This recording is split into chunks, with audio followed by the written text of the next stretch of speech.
мы с российским фашизмом столкнулись намного раньше. И мои первые такие очень серьезные переживания, это были, когда мы а, были в Москве, 96-й год, май месяц. Ну, у нас как бы наметились какие-то переговоры с Россией, а, и мы вылетели в Москву во главе с президентом Зелимханом Яндарбиевым.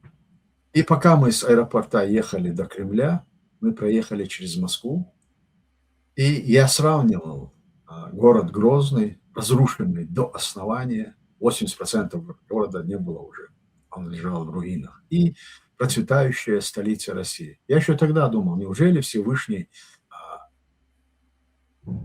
не накажет тех, кто разрушал нашу страну, наши города, убивал наших людей. И Джохар Дудаев, первый президент, еще в 1995 году высказывался по поводу того, что Москва или Россия и российские города будут гореть. И вот через 30 лет это произошло. Через 30 лет горела Москва. И, конечно, первое впечатление – это что Всевышний наказывает эту страну, этих людей за их гордыню, за их человеконенавистническую политику, идеологию, их отношение к соседним государствам и другим народам. Попытка просто подмять, уничтожить, ликвидировать этносы, народности, называясь еще Федерацией или СССРом, вот эта проблема, эта ситуация породила то, что в современном мире, в 21 веке Россия совершила абсолютно никем не провоцированную агрессию против Украины, украинского государства, украинского народа. И озвучила публично о том, что эта война направлена на уничтожение государства и на ликвидацию этнического народа, как этнос, украинцев, как этнос. Вот это, и в конечном итоге украинцы выдержали весь этот натиск, и они сумели перенести войну, пожары, огонь, разрушение туда, откуда они пришли. И всегда, как правило, те, кто понимали, что такое война, и что война имеет свойство, как и пожар, перебрасываться, да, и это и произошло. И, конечно, это впечатляет. Это, конечно, на сегодняшний день я уверен в том, что в мире очень много людей, которые искренне радовались тому, что происходило в эти дни в Москве или в других российских городах и столицах. Не потому, что эти люди жаждут крови, или они жестоки, и они радуются каким-то убийством или разрушением, а потому что это мы рассматривали, и все те жертвы Российской империи это событие рассматривали как возмездие за те злодеяния, которые совершила эта страна и эти люди. И тем временем, знаете, я смотрела многие публикации и украинских, и иностранных СМИ, и аналитики, ну вот в своем большинстве сейчас пишут о том, что, ну, реакция Путина, например, да, она, ну, какая-то неадекватная, вот прям так и называют ее, да. Ну, скорее тут в политическом смысле, потому что мы же помним, да, что и атаки по украинским городам не прекращаются, да, и что угрозы всевозможные, все равно с российской стороны сейчас мы слышим, естественно, и в этом нет ничего нового, вот, но на вот такой новый вызов, да, что реакция Путина якобы очень слабая. А как вы считаете? Она очень показательна, наоборот. Это позиция труса, прятать голову в песок, страусовская позиция, да? От того, что он не комментирует это не значит, что он это не заметил или не отреагировал. Вот его молчание, это и есть та реакция, которую проявил Путин, потому что он знает, что весь мир сегодня увидел несостоятельность их амбиций и несостоятельность этого государства, и необратимость наказания за те злодеяния, которые они совершали. Вот Путин это все увидел, и он понимает, что чем дальше сейчас будет война длиться, тем больше будет таких событий. Потому что он, да, если ему даже докладывают какие-то победные реляции, но он реально ощущает и знает, что то, что сегодня происходит в России и на линии фронта с Украиной, и на территориях, оккупированных Россией, и уже в самой России, откуда эта война пошла. Она возвращается туда. И это то, что сегодня Путин должен будет принять, и принять какие-то меры. И, конечно, он на сегодняшний день не был готов, что именно так будут развиваться события, и так быстро все это вернется туда, откуда эта война ушла. Причем, вы знаете, как из того, что тоже мы обсуждаем в наших эфирах, в том числе, да, тоже различные мнения существуют о том, что, ну, например, да, если Путину, возможно, не рассказывают о том, что действительно происходит на фронте. Например, если не совсем он понимает, насколько серьезной уже ситуация вокруг Крыма является, да, то события в Москве, ну, видимо, уже невозможно было не заметить, ну, потому что там достаточно все ярко так полыхало, да, вот. Но здесь, кстати, такая тоже интересная параллель вот с реакцией на Крым, ну, вот она очень похожа, потому что Путин это тоже не сильно комментировал. Я помню, реакция была от Лаврова на заявление украинского министра обороны Михаила Федорова о том, что Крым логистически уже достаточно скоро могут превратить из полуострова в остров, да, и Лавров тогда сказал, ну, тоже очень-очень так, знаете, с непохожей для него риторикой о том, что, ну, это новый министр обороны, он еще не совсем знает, о чем он говорит, вот он говорит о дронах, о том, что это с помощью дронов все можно сделать, да, вот, но на дроны есть свое противодействие, якобы он еще не разобрался в ситуации. Да. Вот, и здесь, ну, достаточно так интересно, почему такая реакция, знаете, на такие острые для Кремля темы, да, мы же помним, что такое Крым для Путина, вот, но тем не менее реакция такая очень обтекаемая. Нет, дело в том, что вы сейчас правильно заметили, для Путина это же был триумф возвращения Крыма. Он вел только мероприятия, и он целые фильмы выпускал, как он с самого начала задумал и решил вернуть, и вернул Крым России. Якобы вот это... в родную гавань, да, как он это объяснял. Да. Угу. И, конечно, в этой ситуации он понимает, что Крым сегодня находится именно в критическом положении. Чем дальше, тем будет сильнее и серьезнее кризис именно там, на оккупированных территориях, на полуострове, как говорил Федоров, который они скоро превратят в остров. Я в это верю, и я глубоко убежден в этом. И, конечно же, все это докладывается Путину. Какие бы военные рапорта или не было, но самые главы этих регионов, Крыма, они находятся на постоянной связи с Путиным, и они ему докладывают реальную картину происходящего. Конечно, это для него полное поражение, полный крах. Это он теперь, я думаю, сожалеет о том, что когда Трамп предложил ему прекратить войну, и что Америка готова признать Крым за Россией, и он не согласился на это, сегодня это время ушло. Сегодня уже никогда ни Америка, ни Трамп, никто никогда не признает ни Крым, ни другие оккупированные территории российскими. И, конечно, им придется отвечать за те злодеяния, которые они совершили при попытке оккупировать и аннексировать эти территории от Украины. И Путин это очень хорошо понимает. Но это не значит, что он завтра или сегодня остановит войну, потому что остановить войну – это значит признать полное поражение, и, естественно, с него уже спросит не Гаагский трибунал, против которого возбуждено уголовное дело, а сами военные и сами фашисты, русисты, которые с самого начала поддерживали Путина в этой войне. И Путин им обещал, что Украина падет через неделю, что они проведут там парад победы в Киеве через несколько дней. Этого всего не произошло. Столько потерь материальных, человеческого ресурса, столько разрушений, столько злодеяний совершено от имени русистов Путиным в Украине. И, конечно, если он признает свое поражение, с него спросят, А остановление войны, не достигнув цели, которые он первоначально поставил перед собой, это будет означать поражение. И поэтому и Путин, и Лавров, все, кто повязаны украинской кровью, и все, кто совершили вот эти преступления, военные преступления, они будут до конца продолжать военные действия с тем, чтобы не то, чтобы победить Украину, они понимают, что они с тем, чтобы продлить свое и политическое, и биологическое существование и в России, и на земле. Вот это сейчас у них вопрос стоит не победа, поражение, а жизнь или смерть. Вот за это они и будут биться, и будут продолжать войну.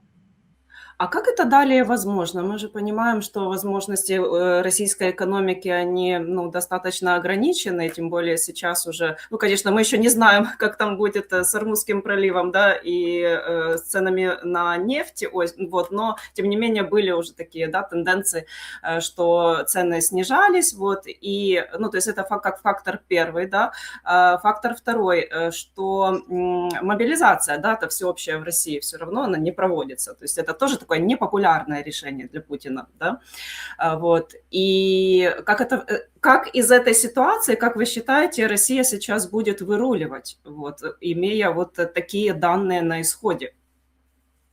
Алена, я говорил с вашими коллегами, потому что вот мы относимся к России как к нормальному государству, русским где находится, или этой территории, где сосредоточено гражданское общество, которое реагирует на какие-то кризисные ситуации, как экономика, там, жизни человеческие, груз-200. Это совершенно другое.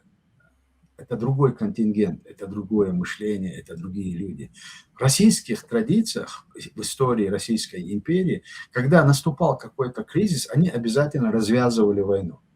И, естественно, идущая война, это как бы сегодня оправдание всех тех неудач, которые имеются в России. И русские привыкли подтягивать животы и принимать это.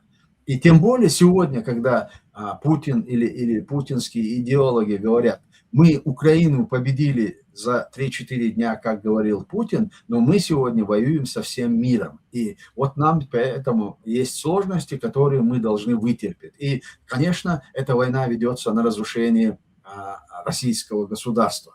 Они сбрасывают со счетов, что эту войну они начали, да, итогом этой войны, возможно, что Россия перестанет существовать как империя. И мир должен этого добиться, чтобы избежать или предотвращать возможные другие войны, которые эта страна будет вести, если она сохранится как империя. И в этой ситуации нам нужно понимать, что на какой-то этот период, если России не найдутся силы, еще не запачканные украинской кровью, еще те, которые не совершили военные преступления, и они понимают и готовы взять на себя ответственность с тем, чтобы последствия этого поражения не были катастрофичными для России и для российского государства. Если эти силы найдутся, они просто ликвидируют Путина и его окружение, которые ведут и будут вести эту войну до конца своих дней. А вот есть ли такие силы на территории России или же за рубежом, которых мы сегодня знаем как оппозицию?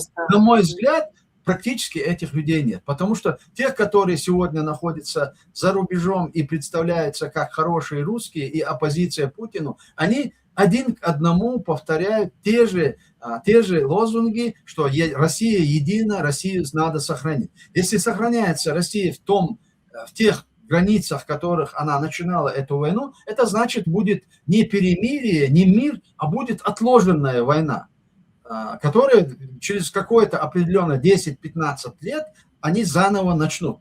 Мы на себе это испытали. Когда подписывалось рамочное соглашение о прекращении войны в Хасавюрте с Лебедь и Аслан Масхадов, русские прямо там публично заявили: подождите, мы накопим сил и накажем всех, кто не любит Россию. Это мы не любили Россию, потому что мы отказывались просто сложа руки, чтобы они нас уничтожили. Мы жертвы их агрессии, опять-таки они перекладывали вину на нас, что мы сопротивлялись, что мы не дали себя уничтожить просто без боя. И вот этот же принцип сохраняется в этой системе, в этой структуре. Это имперская структура, имперская система. Поэтому нам, когда мы говорим о победе или о поражении России, нужно исходить из того, что если Россия перестает быть империей, если Россия становится на путь развития правового государства, а это возможно только децентрализовав эту страну, вот в этом случае мы можем говорить, что мир победил вот эту последнюю имперскую химеру, которая представляет угрозу для всего мира, не только для Украины, для чеченцев или для тех колонизированных народов, но и для всего цивилизованного мира. Мне кажется, вот понимание этого есть у мира, а понимание того, что это нужно остановить, в российском обществе этого понимания нет. Ни у оппозиции, которая сегодня представлена здесь, ни внутри российского общества. И поэтому самое, что необходимо для того, чтобы положить этому конец, это разрушить эту страну как империю. А это возможно только после военного поражения. И поэтому я апеллирую только к тому, что сегодня Европа, став субъектом, они понимают и берут на себя ответственность за будущее этого региона, этого континента. И они сегодня сделают все, чтобы Россия проиграла этой войне и потерпела военное поражение, что может положить конец и быть гарантиями, что наступит после этого стратегическая безопасность. А как вы считаете, Европа действительно уже к этому готова? Потому что, ну, здесь не секрет, да, что основным таким предостережением для европейских лидеров есть то, что, ну, ядерное оружие у России, да, там красная кнопка и так далее. Или же это все более сейчас, да, вырисовывается в такую перспективу, что все-таки к европейским лидерам приходит понимание того, что, ну вот, ну, невозможно Россию сохранить вот в таких пределах, как она сейчас есть, и в таком виде, да, Я абсолютно уверен в том, что это понимание уже есть, и да, от реальных, от слов они должны будут перейти к делу. А что это означает, переходить к делу? Для того, чтобы Россия перестала быть империей. Это значит, нужно принимать соответствующие документы, которые уже начались. Европарламент принял документ о необходимости деколонизации. Парламентская ассамблея то же самое в соответствии со своим уставом начинает принимать решения о необходимости представить свободу народам, которые сегодня являются колонизированными. И в этой ситуации, конечно же, мы должны с оптимизмом смотреть в будущее, потому что именно то, что Соединенные Штаты Америки отказываются быть гарантами независимости, и, вернее, гарантами безопасности европейского континента, вот это и выработало вот сегодняшнюю позицию взять в руки свою судьбу, отвечать за будущее европейского континента должны эти страны. Никакой блеф или шантаж со стороны России по поводу ядерного оружия, это уже не действует на европейцев. Это было 2014 год, 2012 год, это было во время войны в Чеченской республике, потом Грузия, потом первые агрессивные действия России и аннексия территорий, украинских территорий. Тогда они еще смотрели на это, исходя, что вот у них есть ядерное оружие, и надо каким-то образом попытаться договориться с Россией.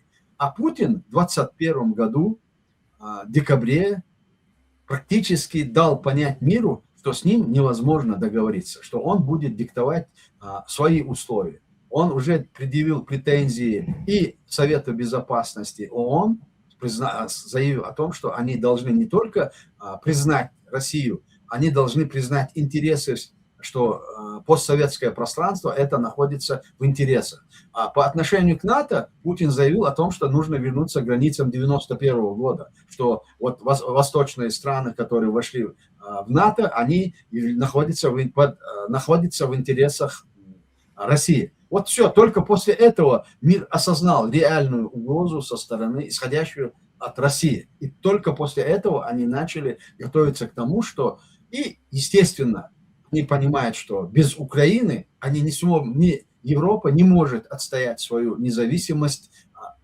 И оказывать сопротивление российской агрессии. Поэтому все делается для того, чтобы Украина победила в этой войне. И Украина получает огромную помощь со стороны не только Соединенных Штатов Америки, но основная нагрузка в этой войне в экономическом плане лежит именно на европейских странах. И они с этим справляются, и они готовы продолжать, несмотря на все сложности, экономические сложности, которые вызываются этой войной в Украине, но они готовы продолжать поддерживать Украину столько, сколько надо. То есть, сколько надо, это до победы. И поэтому у меня нет сомнений, что в Европе есть четкое понимание того, что Россия должна перестать существовать как империя.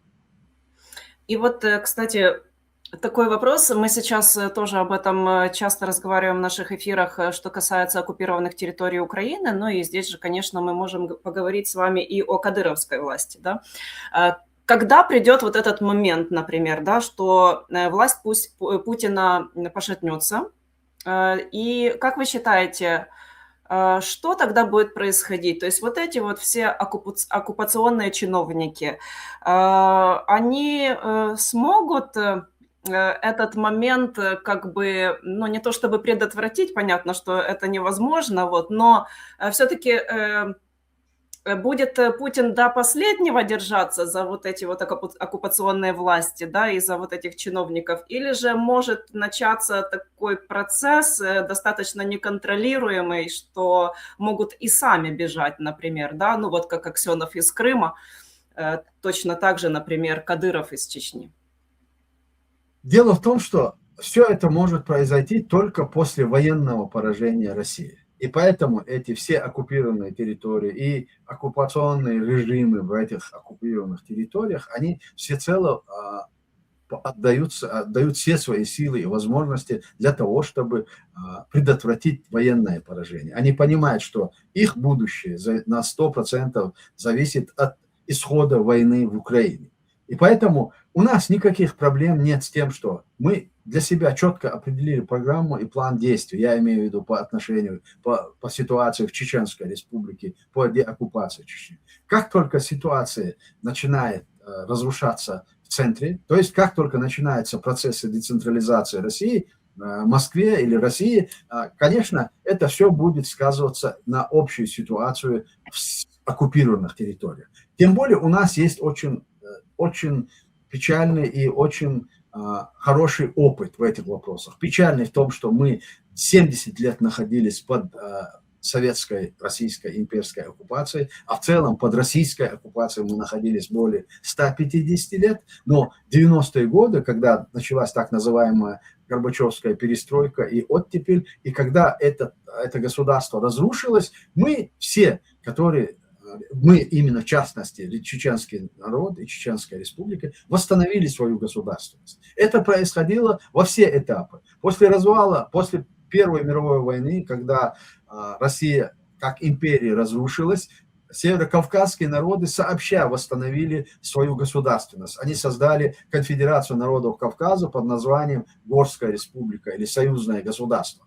Это были 1917-18 год. И 90-91 год чеченцы восстановили свою государственность. Как только ситуация изменится в России, чеченцы просто восстановят свою государственность в соответствии с Конституцией, безболезненно и без крови. А те, кто сегодня повинны в том, что происходило в Чечне, совершили преступления против чеченского народа, да, они будут вынуждены или бежать, или они будут призваны к ответу в соответствии с нашими законодательством. У нас учрежден уже национальный трибунал, который будет привлекать к ответственности и военных преступников, и коллаборантов, которые способствовали уничтожению чеченского народа. В этом отношении у нас эти механизмы уже подготовлены. Мы не готовимся к какой-то войне по деоккупации Чеченской Республики Ичкерия. Мы готовимся к смене, бескровной, к смене формата власти на территории Чеченской Республики. То есть восстановление конституционных органов власти на территории Чеченской власти. Для этого мы и сохранились как правопреемники существовавшей легитимной власти, начиная от Джохара Дудаева и по сегодняшний день. Наше правительство и правительственные структуры находятся по всему миру. И точно так же они сосредоточены и на территории Чеченской Республики, да, в условиях подполья, но они есть, они фиксируют все, и у нас есть очень серьезное и подполье, и серьезные контакты с исторической родиной. А, кстати, о чем рассказывают сейчас вот люди, которые непосредственно там находятся, да? Какова у них реакция на то, что происходит сейчас и непосредственно на территории России, вот с Москвой, да, там и другими регионами, куда долетают украинские дроны? Дело в том, что нужно понимать, Алена, чеченцы и в чеченских семьях нет ни одной семьи, в Чечне нет ни одной семьи, которые не пострадали от России в результате 2 войн. И вот именно даже те, которые сегодня находятся и состоят на службе России под российскими флагами, так называемые кадыровцы или же силовые структуры, они точно так же относятся к этому. Они это воспринимают как возмездие за те злодеяния, которые Россия совершила по отношению к чеченцам. И все выжидают. Да, те, кто в силовых структурах, выжидают перемены. А те, кто находится гражданское население, они пытаются выжить и избежать вот так называемой кадыровской мобилизации, путинской мобилизации. Нужно, кстати, возвращаясь к первому вопросу, всеобщая мобилизация, она идет, и очень давно, она давно идет. Просто о ней Путин публично не заявляет. От того, что он завтра издаст указ о том, что он объявляет всеобщую мобилизацию, ресурсов на эту мобилизацию у него не увеличится, потому что вот тот контингент и тех, кого они могут мобилизовать, они мобилизовывают и отправляют на войну. И поэтому эта ситуация касается и Чечни. Поэтому чеченцы пытаются, те, кто могли выехать, выехали, а те, кто могут откупиться, откупаются за деньги с тем, чтобы не ехать туда. И последний вопрос такой к вам, очень интересно ваше мнение. Как вы считаете, сейчас могут активизироваться какие-то неформальные переговоры? Мы помним, да, что не так давно в Киев приезжал Абрамович, например, да? Вот. И если мы прогнозируем то, что ситуация в России и относительно России будет ухудшаться в плане войны, то российские элиты, возможно, как-то будут инициировать все-таки какие-то переговоры с Киевом о том, чтобы прийти, к чему-то общему, да, и прекратить войну, несмотря на то, что Путин, понятно, что остановится только в самый, наверное, последний момент для него. Знаете, Ален, я как участник последних событий в Чечне более 35 лет я был увлечен и в военную, и в политическую ситуацию на территории Чеченской Республики, и вокруг Чеченской Республики. Неформальные переговоры вообще не прекращаются никогда. И Украина и Россия в этом тоже не исключение. Начиная вот с Турции, Стамбула, вот начало этих переговоров, с этого времени, да, официально эти переговоры прекратились, но неформально эти переговоры продолжаются по сей день, по сию минуту. Поэтому у меня нет никаких сомнений, что попытка найти выход из этого с каждым днем будет усиливаться. Абрамович или другой, или они будут искать возможности завершения этой войны. Потому что всегда есть война, есть процесс переговоров. Этот процесс не прекращается до окончания войны. И я уверен в том, что Украина и Россия в данном случае это не исключение, что такие неформальные переговоры ведутся. Я имею в виду, что, как вы считаете, ключевая роль здесь у этого публичного процесса, да, например, вот там сейчас Трамп опять активно якобы включился в эту работу, ну, хотя мы помним, как это все происходило ранее, да, вот европейские союзники Украины, да, тоже сейчас хотят быть частью этого процесса, или все-таки здесь большую роль играют какие-то неформальные движения? Я уверен в том, что неформальные движения. Все эти стратегические позиции вырабатываются в неформальной обстановке и обмениваются возможными вариантами компромисса в непубличной сфере. В публичной сфере обычно демонстрируют волю, политику, там каждый из них победитель, каждая сторона представляется как победитель. И это такой мусор для общественности. А реальные переговоры ведутся в неформальной обстановке.